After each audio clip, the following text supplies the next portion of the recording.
نو حضور پاک د ابراهیم علیه السلام یو خاص صفت بیان کړ، نیکیم دی. ځکه وی دی په دنیا کې کافرانو بربند کړو، نو چې اور ته اچاو نو جامې ته وښکلې، او د لاسونو د پړو نه په پړو یې وتړه لاسونه، او په ټال یې وتړه. هغه اور خو ډېر لرې و، اور ته څوک نږدې کېدی شو، دومره عظیم اور. نو دوی خو غورځولی نه شو، نو لوی ټال یې جوړ کړ، ټال باندې تړلې بربند ټال یې ورکړه. چې اور ته وي اور ورسي ټال، نو په خپله به پړي سوځي او دی پکې غورځي. نو دی په دنیا کې کافرانو بربند کړو، خدای والا دا عزت ورکړی دی چې اول به د جنت جامې هغو ته اغوستلی کېږي. الحمدلله دا یو خاص صفت دی چې خدای هغه له ورکړی. وی وانا الحاشر، زه حاشر یم، زما نه پس به دا ټول قومونه پورته کېږي. وانا العاقب، زه د ټولو نه وروستو راتلونکي پیغمبر یم، یعنی خاتم النبیین یم. زما نه پس بل پیغمبر راتلونکی نشته، نه نوی شریعت شته، نه نوی کتاب شته، نه نوی قانون شته.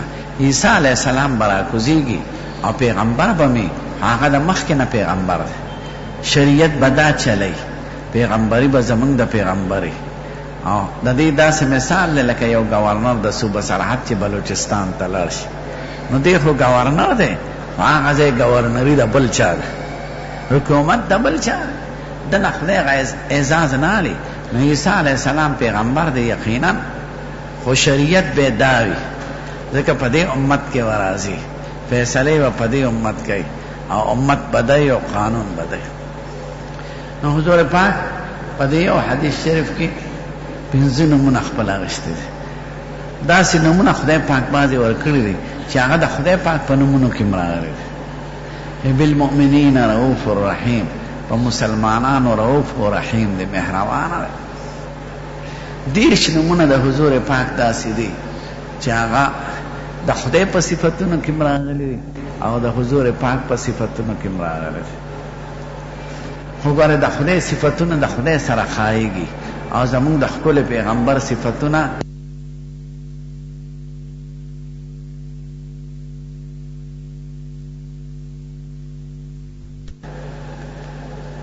یعنی هغه ناشنا خبره چې هغه د پیغمبرۍ خدای دلیل ګرځي. معجزه هغه څیز ته وایي چې هغه د انسان د وس نه باري، هغه د خدای کار وي. لکه دې دنیا کې چې مصنوعاتو ته ګوره، نو دې کې 2 قسمه څیزونه سړي ته ښکاري. یو هغه چې انسان یې مقابله کولی شي، هغې ته د انسان جوړ شوي څیز وایي. دویم هغه ده چې انسان یې مقابله نشي کولی، هغې ته خلک د خدای څیزونه وایي. اوس زما مخې ته دا مایک دی، نو دا د انسان جوړ شوي څیز دی، ځکه بل انسان هم داسې جوړولی شي. که دا پاکستان کې جوړ شي، هندوستان والا وي موږ هم جوړولی شو، امریکا وي موږ هم جوړولی شو. که راکټ دی، که جز دی، که ټلویزیون دی، که دا نوي نوي څیزونه وینئ، که یو حکومت یې جوړ کړي نو بل هم جوړولی شي. خو دویم هغه څیز دی چې هغه شان څوک نشي جوړولی، لکه د خدای دا ښکلی نور، د نور په شان مر څوک نشي جوړولی. که دا ټول حکومتونه راغون شي، د خدای ښکلې سپومۍ، د سپومۍ په شان سپومۍ څوک نشي جوړولی. د انسانان، د رښتوني انسان په شان انسان نشي جوړولی. د ګل په رښتوني ګل په شان ګل څوک نشي جوړولی. نو کوم څیزونو چې مقابله نشي کېدی، خلک وایي دا د خدای کار دی، او چې د کوم څیز مقابله کېدی شي، هغه شان جوړولی شي، نو خلک وایي دا د انسان مصنوعات دی. نو د خدای هغه څیزونه دا داسې دي لکه معجزه. نور یو لویه معجزه ده، ځکه د نور په شان نور څوک نشي جوړولی، د سپومۍ په شان سپومۍ څوک نشي جوړولی، د اونې په شان اونه څوک نشي جوړولی، یو باران څوک نشي ورولی. که ټول طاقتونه راجمع شي، دغه شان علامې خدای پاک پیغمبر له ورکړي، د هغه په لاس یې څرګندوي چې خلقو ته دا معلومه شي چې دا هغه ذات دی چې د ده په لاس خدای ناشنا کارونه کوي، د ده هغه خدای سره خاص تعلق دی، دا بل څوک نشي کولی. عیسی علیه السلام 4 مړي جمع کړي دي، قرآن شریف کې ذکر دا کوم دا کوم دا کوم. حضور پاک له خدای څومره معجزې ورکړي. نو یو عالم کتاب لیکلی دی هغه په معجزو، دا کتاب نوم دی خصائص کبرا، او دا عالم نوم دی جلال الدین سیوطي. هغه زمونږ د ښکلي پیغمبر 1000 معجزې را جمع کړي. بل عالم دی د هغه نوم دی امام بیهقي او د کتاب نوم یې دی دلائل النبوت. 1200 معجزو ته اشاره کوي. بل عالم دی د هغه نوم دی قسطلاني او کتاب یې نوم دی المواهب اللدنیه. هغې کې 3000 معجزې زمونږ د ښکلي پیغمبر ذکر دی. مونږ ته به استادان وي چې د دواړو جهانو سردار معجزې د دې نه زیاتې دي، خو چې چا ته کومه معلومه شوې ده هغه ذکر کړې ده، او چې چا ته نه ده معلومه شوې هغه یې نه ده ذکر کړې.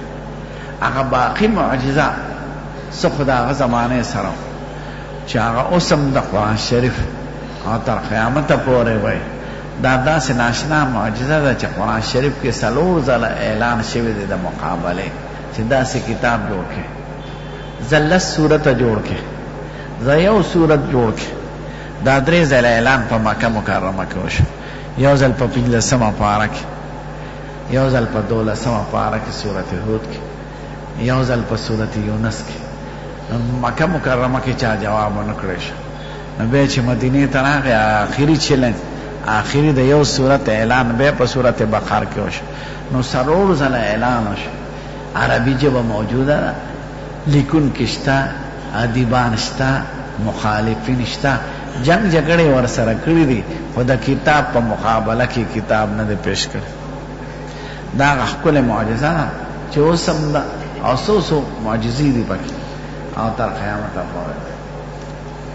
نو معجزې دغې خبرو ته وایي چې هغه د انسان د وس نه باري، هغه صرف د خدای کاري. دا د پیغمبر په لاس خدای څرګندی او د هغه علامې ګرځي.